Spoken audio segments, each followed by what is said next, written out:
First of all good evening to आप सबको मेरी तरफ से नमस्कार। लास्ट की हम कुछ क्लासेस से ट्वेल्थ का सरफेस केमिस्ट्री पढ़ रहे हैं। तो आज की इस क्लास में हम पढ़ने जा रहे हैं ट्वेल्थ केमिस्ट्री का एक topic that is the colloids. तो कोलॉइड्स के बारे में हम जानेंगे कि कोलॉइड्स हैं क्या, कोलॉइड्स की जनरल कैरेक्टरिस्टिक्स क्या होती हैं, और साथ साथ जो कोलॉइड्स हैं हम इनको कैसे क्लासीफाई कर सकते हैं, कितने टाइप्स में क्लासीफाई कर सकते हैं, कौन कौन से आपके क्राइटेरियाज हैं जिनका यूज करके आप इसको डिफरेंट कैटेगरीज में डाल सकते हैं। तो आइए इसे पढ़ना स्टार्ट करते हैं। कोलॉइड्स होते क्या हैं, तो इसकी जनरल इंट्रोडक्शन में कुछ इसके मेन पॉइंट्स देख लेते हैं। Like colloid is a heterogeneous system. तो ये फर्स्ट वर्ड आया जो हम स्टडी करना है, that is the heterogeneous. Like कोई भी सॉल्यूशन है, मान लीजिए उसमें दो कंपोनेंट है, एक कंपोनेंट है सोल्यूट और एक कंपोनेंट है आपका सोलवेंट। तो होमोजीनस आपके सिस्टम ऐसा सिस्टम होता है जिसके अंदर हम डिफरेंशिएट नहीं कर पाते कौन सा पार्टिकल सोल्यूट का है और कौन सा पार्टिकल सोलवेंट का है। और हेट्रोजीनस सिस्टम जिनके अंदर आपके डिफरेंट स्टेट में डिफरेंट फेज में प्रेजेंट होते हैं आपके particle of solute and solvent, so we can differentiate between them that which particle is of solute and which particle is of solvent. Now a colloid is a heterogeneous system in which one substance, that is the dispersed, it is called as the dispersed phase, as very fine particles in another substance called as the dispersion medium। यानी इसके अंदर होता क्या है, आपका जो disperse phase के particle हैं वो क्या होते हैं, बड़े फाइन पार्टिकल्स बना के अनदर सब्सटेंस में डिसोल्व होते हैं, that is called as the dispersion medium. तो जैसे आपने ट्रू सॉल्यूशन में सोल्यूट वर्ड पढ़ा, सोलवेंट वर्ड पढ़ा, तो यहाँ पर हम वर्ड पढ़ेंगे disperse phase and dispersion medium के बारे में। तो ये तो था फर्स्ट पॉइंट कि ये एक आपका हेट्रोजीनस सिस्टम होता है, साथ में इसके दो फेज होते हैं, दो सब्सटेंसेस हैं इसमें, जैसे कि एक है डिस्पर्स फेज और एक है आपका डिस्पर्जन मीडियम। जिसको आपने डिसोल्व कर रखा है वो डिस्पर्स फेज कहलाता है और जिसमें आपने डिसोल्व कर रखा है वो आपका डिस्पर्जन मीडियम कहलाता है। तो this is the first point. Now in the second point, the colloidal particles are larger than the simple molecules but small enough to remain suspended। जो आपके ट्रू सॉल्यूशन बनाते हैं क्रिस्टलोइड्स होते हैं, as we all know their particle size is lesser than 1 nanometer। But colloid के case के अंदर the particle size is greater than this. But particle size बड़ा तो है लेकिन इतना बड़ा भी नहीं है कि वो आपके सेटल डाउन हो जाए due to the force of gravity, they still remain suspended. तो जो आपका सॉल्यूशन बनता है कोलोइडल सॉल्यूशन वो बनता है आपका स्टेबल, वो due to the gravity particles of the disperse phase आपके सेटल डाउन नहीं होते हैं। Now what is the range, what is the diameter of the particles in the colloidal solution, that is in between the 1 to 1000 nanometre और 10 raised to power minus 9 to 10 raised to power minus 6 metre. जो particle size होता है colloidal solution में disperse phase के particles का वो 1 से लेकर 1000 नैनोमीटर की रेंज का होता है या 10 raise to power minus 9 to 10 raise to power minus 6 metre की रेंज में होता है। तो 1 मार्क्स में क्वेश्चन पूछा जा सकता है, what is the range of the diameter of the particle in the case of colloidal solution. Now जो कोलॉइडल सॉल्यूशन के जो पार्टिकल्स हैं वो छोटे होते हैं साइज के, as we all know, yes they are bigger than the true solution particle और they are bigger than the crystalloid, but जो अभी भी साइज क्या है वो छोटा है। तो अब देखिएगा हमने पढ़ा है, मान लीजिए कोई एक बड़ा पार्टिकल साइज है, उस बड़े पार्टिकल साइज को आप तोड़ देते हैं छोटे छोटे पार्टिकल्स में, जो कि पार्टिकल आपके कोलॉइडल सॉल्यूशन की रेंज के पार्टिकल्स हैं। तो जो देखिएगा जब आपने इनको ब्रेक डाउन किया तो जो पार्टिकल्स बने उनका पार्टिकल्स का सरफेस एरिया क्या होगा, ज्यादा। जितने वो छोटे डिवाइडेड होते चले जाएंगे उतना ही उनका सरफेस एरिया बढ़ता जाएगा। तो colloidal particles have enormous surface area per unit mass as a result of their smaller size. तो इनका साइज स्मॉलर होता है, तो स्मॉलर होने की वजह से जो इनका सरफेस एरिया है वो क्या होता है, ज्यादा, जिसकी वजह से कुछ स्पेसिफिक प्रॉपर्टीज दिखाते हैं, वो हम आगे जाके पढ़ेंगे हमारी क्लास के अंदर ही। तो अभी के लिए हमने पढ़ा what are the general characteristics of the colloidal solution, colloidal solution के जनरल कैरेक्टरिस्टिक्स क्या होते हैं। Now our next topic is the classification of colloids, कि जो कोलॉइडल सॉल्यूशन है, कोलॉइड्स है, हम उनको कैसे क्लासिफाई कर सकते हैं। तो हम उन्हें तीन तरीके से, 3 वे से क्लासिफाई कर सकते हैं। There are the 3 criteria for the classification of the colloid. Now the first criteria is we can classify the colloids on the basis of the physical state of disperse phase and dispersion medium। यानी हम physical state को देखकर disperse phase किस आपके physical state के अंदर है, dispersion medium आपका किस फिजिकल स्टेट के अंदर है, और जो सभी क्राइटेरिया ऑफ कोलॉइडल सॉल्यूशन को वो आपका सेटिस्फाई करता है, तो उसके हिसाब से हम उसे क्लासिफाई कर सकते हैं, वो हम पढ़ेंगे आगे। ऐसे जो आपका second criteria that is the nature of the interaction between disperse phase and the dispersion medium. उसी तरीके से हम क्या कर सकते हैं, what is the type of interaction between different disperse phase and dispersion medium, इस बेसिस को बेसिस बनाते हुए भी उन्हें क्या कर सकते हैं, क्लासीफाई कर सकते हैं। और थर्ड जो है आपका, that is the type of the particles of the disperse phase, यानी थर्ड में हम ये देख सकते हैं कि जो डिफरेंट डिस्पर्स फेज के जो पार्टिकल्स हैं वो कितने टाइप के हैं, किस तरीके के हैं, इस तरीके से भी आप उन्हें क्या कर सकते हैं, क्लासीफाई कर सकते हैं। तो फर्स्ट तरीका जो है हमारा क्लासीफाई करने का, जो फर्स्ट बेसिस है वो देखते हैं, that is the classification which is based on the physical state of the dispersed phase and dispersion medium। Like आपको पता है कि जो आपका मैटर है वो 3 स्टेट में रहता है, वो सॉलिड स्टेट में, लिक्विड स्टेट में और गैसियस स्टेट में एग्जिस्ट कर सकता है।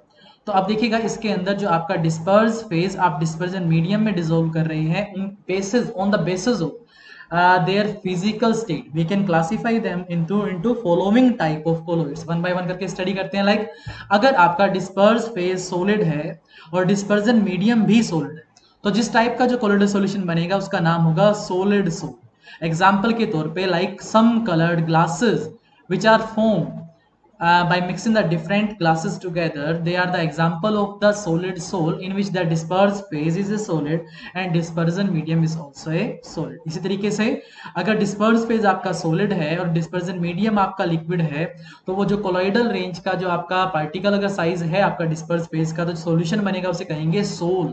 example is paint, या फिर जो आपके cell fluids है, These are the example of sols। तो 1 मार्क्स में क्वेश्चन आ सकता है कि define sols, give example। तो sols क्या है, they are the kind of colloidal solution in which the dispersed phase is solid and dispersion medium is liquid and example is paints and the cell fluids। तो ये था हमारा second one. Third one आ जाएगा, if the dispersed phase is solid and the dispersion medium is gas, then the type of colloid form is called as the aerosol। aerosol से बहुत बार question आता है 1 marks में, like define aerosol, give example। तो aerosol एक type का colloidal solution है जिसके अंदर जो आपका डिस्पर्स फेज है वो सॉलिड है और डिस्पर्जन मीडियम है वो क्या है, आपका गैस है। लाइक एग्जांपल है इसके smoke and dust. These are the aerosols in which the solid is disperse into gas. Now another one, if the disperse phase is liquid and the dispersion medium is solid, तो इसके case में जो colloidal solution बनेगा that is gel. Like for example cheese and जो butter है वो किस type का कोलोइडल सॉल्यूशन है, they are representing the gel type in which the disperse phase is liquid and dispersion medium is solid. Next देखिएगा, अगर आपका disperse phase liquid है और डिस्पर्जन मीडियम भी लिक्विड है, तो जो कोलोइडल सॉल्यूशन बनेगा उसे हम कहेंगे emulsion. For example milk and hair cream, these are the example of emulsion. Now, if the dispersed phase is liquid and dispersion medium is gas, then the type of colloidal solution is aerosol।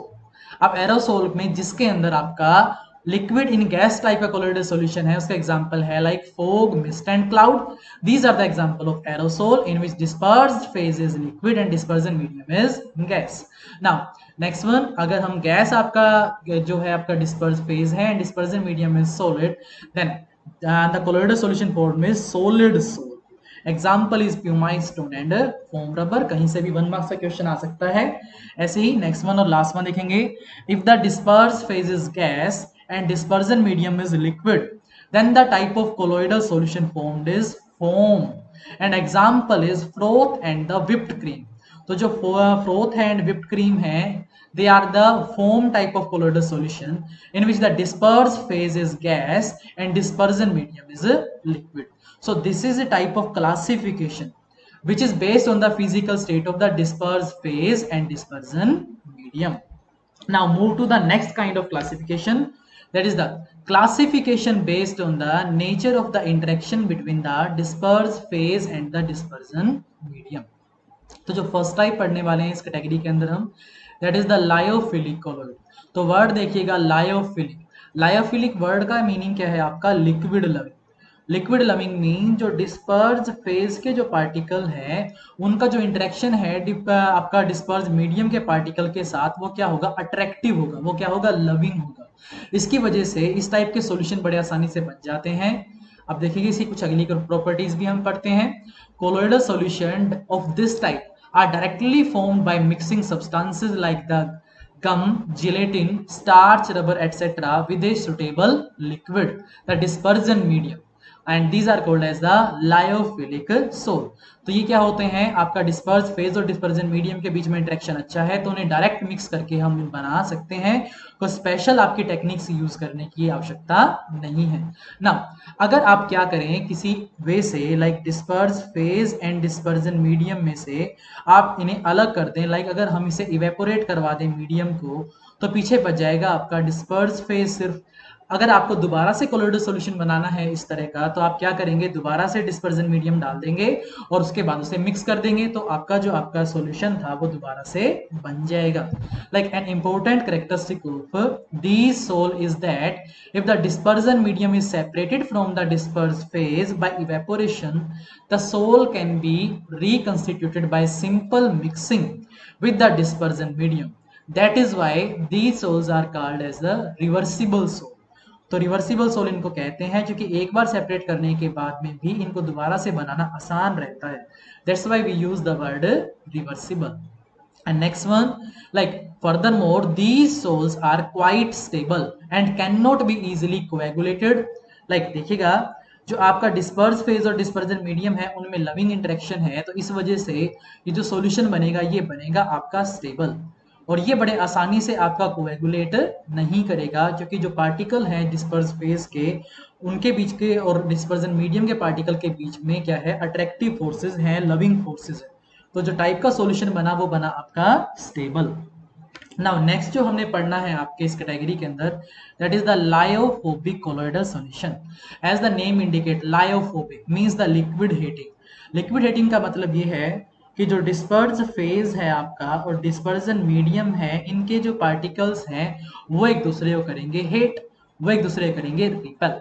तो अब इसकी जो properties होगी वो भी इसी बात पे डिपेंड करेगी। लाइक एग्जांपल देखते हैं हम, if we prepare the colloidal solution of metal and their sulphide, they form lyophobic type of colloidal solution. देखिएगा नेक्स्ट पॉइंट में, when simply mixed with the dispersion medium, means when we mix the dispersed phase with the dispersion medium, they do not form the colloidal solution. Direct mixing से हम इन्हें prepare नहीं कर सकते हैं, क्योंकि डिस्पर्स फेज और डिस्पर्जन मीडियम के बीच में लविंग इंटरेक्शन नहीं है, अट्रैक्शन के फोर्सेस नहीं है, एक्चुअली में वो एक दूसरे को रिपेल करते हैं।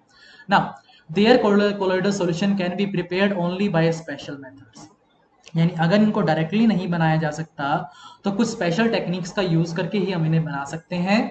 तो वो स्पेशल टेक्निक आपके अलग टॉपिक्स में रह गए जो कि इस बार हमारे सिलेबस में नहीं है। तो इस बार के लिए हम जो पढ़ने जा रहे हैं वो according to the current syllabus हम पढ़ रहे हैं, जो कि 2020 के अंदर कोरोना के आने के बाद में जो आपका चेंज हुआ है। हम सिर्फ वही टॉपिक करेंगे जो रिसेंट आपके ईयर में। Now these sols are easily precipitated or coagulated on the addition of small amount of the electrolytes by heating or by shaking and hence are not stable. Now जो आपके इनके बीच में जो interaction है वो heating type का interaction है, तो हल्का सा अगर आपने इलेक्ट्रोलाइट इसमें ऐड कर दिया या हल्का सा इसे हीट कर दिया, दोनों ही सूरतों में क्या होगा, जो डिस्पर्स फेज के पार्टिकल है वो सेटल डाउन हो जाएंगे, प्रेसिपिटेट बना देंगे। क्योंकि ये तो आपके जो सॉल्यूशन बना था ये अनस्टेबल बना था, ये स्टेबल नहीं था, दैट्स व्हाई इन्हें कोएगुलेट करवाना भी क्या रहता है आपका आसान रहता है। Now, these sols are easily precipitated or coagulated. इसके बाद हमने पढ़ा furthermore, once precipitated, they do not give back the colloidal solution by simple addition of the dispersion medium.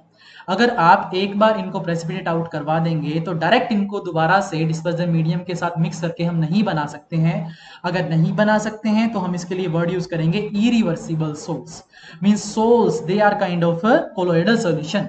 अब यहाँ ये इरिवर्सिबल टाइप का है क्योंकि जो अट्रैक्शन है वो हीटिंग है, तो डायरेक्ट आप डिस्पर्स फेज को डिस्पर्जन मीडियम में डाल के मिक्स करके इन्हें दोबारा से प्रिपेयर नहीं कर सकते हैं। Now lyophobic sols need the stabilising agent for their preservation. अगर आप इनको लॉन्ग टर्म के लिए प्रिजर्व करना चाहते हैं तो आपको कोई ना कोई स्टेबलाइजिंग एजेंट वहां पर डालना पड़ेगा जो कि इस सॉल्यूशन को क्या करेगा, आपका स्टेबलाइज करेगा। ना जो थर्ड और लास्ट क्लासिफिकेशन सिस्टम है आपका, that is on the basis of the particles of the disperse phase, यानी जो डिस्पर्स फेज के जो पार्टिकल है उस पार्टिकल के काइंड्स के, यानी किस तरह के पार्टिकल वहां पर प्रेजेंट है, हम उस बेसिस पर भी इन्हें डिफरेंशिएट कर सकते हैं। लाइक इसके अंदर हम जो इसको डिफरेंशिएट कर रखा है उसका फर्स्ट टाइप है that is the multi molecular colloids. Multi molecular colloids क्या होते हैं, एक बात देखिए, मान लीजिए आपका ना कोई स्मॉलर साइज का पार्टिकल है, वो स्मॉलर साइज का पार्टिकल जो कोलोइडल रेंज के अंदर नहीं आता है, कोलोइडल रेंज से छोटे साइज का पार्टिकल है। तो अगर आप ऐसे कोलोइडल पार्टिकल का सॉल्यूशन बनाते हैं, नॉर्मली अगर साइज को ही अगर आप देखेंगे तो ये आपका कोलोइडल सॉल्यूशन नहीं बना पाएंगे, क्योंकि because of the size preferences, क्योंकि जो साइज है वो 1 से लेकर 1000 नैनोमीटर की रेंज में होना ही होना चाहिए अगर आप कोलोइडल सॉल्यूशन प्रिपेयर करना चाहते हैं। तो अगर आपके इस केस के अंदर अगर ये स्मॉलर साइज पार्टिकल अगर आपस में अटैच करके एक बिगर साइज पार्टिकल बना लेते हैं, जो कि कोलोइडल रेंज का पार्टिकल अगर बन जाता है, तो इस टाइप के जो मॉलिक्यूल बनेंगे उन्हें हम मल्टी मोलिकुलर कहेंगे, क्योंकि बहुत सारे मॉलिक्यूल्स आपस में मिलकर क्या बनाया है, कोलोइडल रेंज का पार्टिकल। तो जो कोलोइडल सॉल्यूशन बनेगा उसको हम नाम देंगे मल्टी मोलिकुलर कोलोइड्स। देखिएगा, on dissolution a large number of atoms और smaller molecules of a substance aggregate together to form species having size in the colloidal range. The colloidal range में जैसे particle आ गए आपके, तो वो बनाएगा आपका colloidal solution. So such kind of colloidal solution are called as the multi molecular colloids. Now example के तौर पे देखेंगे, एग्जांपल बहुत बार पूछे जाते हैं, लाइक मल्टी मोलिकुलर कोलोइड का एग्जांपल बताइए, 1 मार्क्स में आ सकता है। तो एग्जांपल के तौर पे देखिएगा, ए गोल्ड सोल में contain particles of various sizes having many atom. So that is example of multi molecular colloid, जिसके अंदर काफी सारे पार्टिकल मिलकर एक कोलोइडल रेंज का पार्टिकल बनाते हैं। सिमिलर वे के अंदर sulphur sol consist of the particles containing 1000 or more of acid sulfur molecules, and together they make the particle of colloidal range, and that particle constitute the colloidal solution, and that solution is called as a multimolecular colloids. Next one देखिएगा, it is the macromolecular colloids. इसके अंदर हम देखेंगे कि मान लीजिए कोई एक आपका पार्टिकल है, डिस्पर्स फेज का ये पार्टिकल है, और इस पार्टिकल का डायमीटर है 1 से लेकर 1000 नैनोमीटर तक का, या फिर 10⁻⁹ से लेकर 10⁻�6 मीटर तक का।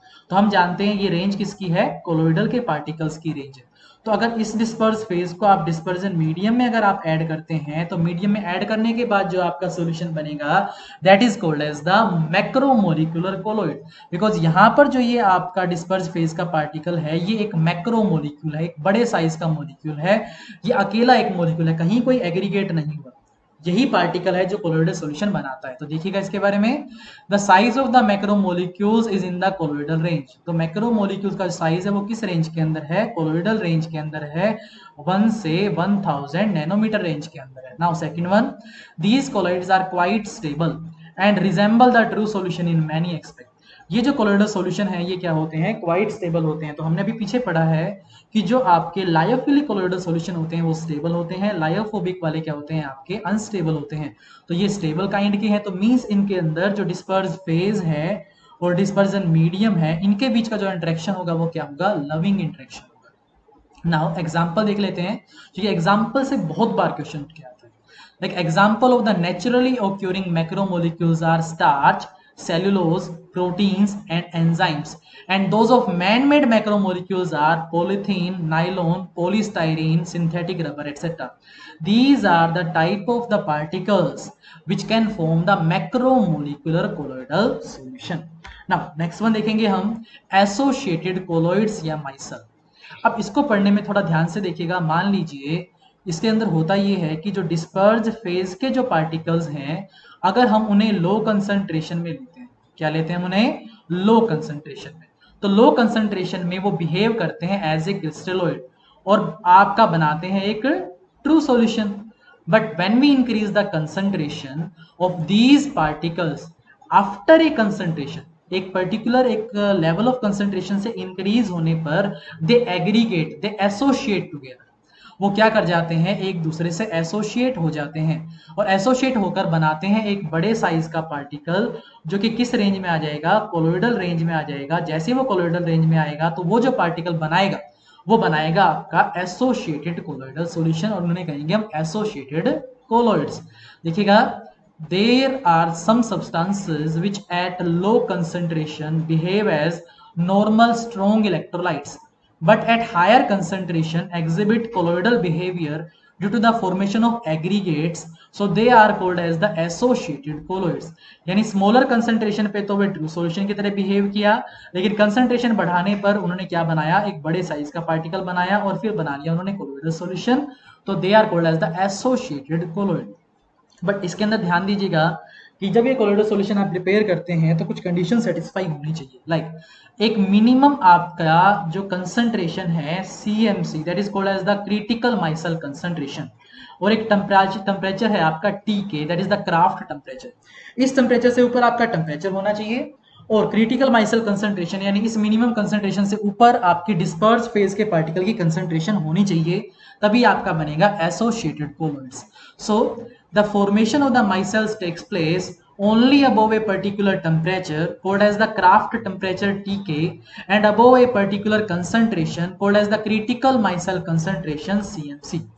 Now on dilution, अगर आप डाइल्यूट करने लग जाए इन्हें, तो जो आपकी क्रिटिकल माइसल कंसंट्रेशन है वो तो चाहिए हमें ये बनाने के लिए. तो जब आप इसे डाइल्यूट करेंगे, अगर कंसंट्रेशन इससे नीचे चली गई आपकी डिस्पर्स फेज के पार्टिकल्स की, तो दोबारा से ये डिवर्ट बैक हो जाएंगे और इंडिविजुअल आयंस में टूट जाएंगे. नाउ एग्जांपल के तौर पे देखिए, surface active agent such as the soap and the synthetic detergents belong to this class. यानी जो सोप सॉल्यूशन या सिंथेटिक आपका डिटर्जेंट का आप सॉल्यूशन बनाते हैं वो किस टाइप के कोलोइड्स बनते हैं, एसोसिएटेड कोलोइड्स बनते हैं. इसमें होता बेटा ये है कि लाइक आपका एक सोप का जो मॉलिक्यूल है उसका एक हेड होता है और एक उसकी टेल होती है. जो हेड है वो आपका हाइड्रोफिलिक होता है और जो टेल है वो हाइड्रोफोबिक होती है. तो अगर किसी कपड़े में कोई डर्ट प्रेजेंट है, ऑयल प्रेजेंट है, तो जो इस टाइप से इस डर्ट के ऊपर अपने आप को अरेंज कर लेते हैं कि हाइड्रोफिलिक हेड जो कि वाटर की तरफ अट्रैक्ट हो सकता है या होना चाहता है वो वाटर की तरफ अट्रैक्ट हो जाता है, और हाइड्रोफोबिक टेल जो वाटर से दूर जाना चाहती है वो आपका उस डर्ट और ऑयल के अंदर चली जाती है. तो जो कंप्लीट आपका जो एक कोलोइडल रेंज का पार्टिकल बनता है इसे कहते हैं माइसल, और इस फॉर्मेशन को कहते हैं हम माइसल फॉर्मेशन. और जो ये पार्टिकल बना ये बना आपका कोलोइडल रेंज का पार्टिकल. पर याद रखिएगा ये एक पर्टिकुलर कंसंट्रेशन से ऊपर ही बन सकता है, क्योंकि उससे नीचे जाने पर वो ट्रू सॉल्यूशन की तरह बिहेव करेगा. सो फॉर सोप, साबुन के लिए the critical micelle concentration is 10⁻⁴ to 10⁻³ mole per litre. तो ये क्या रहती है, आपकी कंसंट्रेशन चाहिए हमें, मिनिमम कंसंट्रेशन रिक्वायर्ड है जिस पर आपका वो क्या करेगा, आपका बनाएगा कोलोइडल सॉल्यूशन. तो आज की हमारी इस क्लास में हमने पढ़ा कोलोइड्स के बारे में. हमने ये जाना कि कोलोइड्स होते क्या हैं, कोलोइड्स की जनरल कैरेक्टरिस्टिक्स क्या है, और कोलोइड्स को कितनी तरह से हम क्लासिफाई कर सकते हैं, कौन कौन से हमारे क्राइटेरिया हैं. अगर आपको हमारी आज की वीडियो अच्छी लगी हो तो प्लीज़ इसे लाइक करिएगा, शेयर करिएगा, सब्सक्राइब करिएगा, और देखने के लिए आप सभी का धन्यवाद.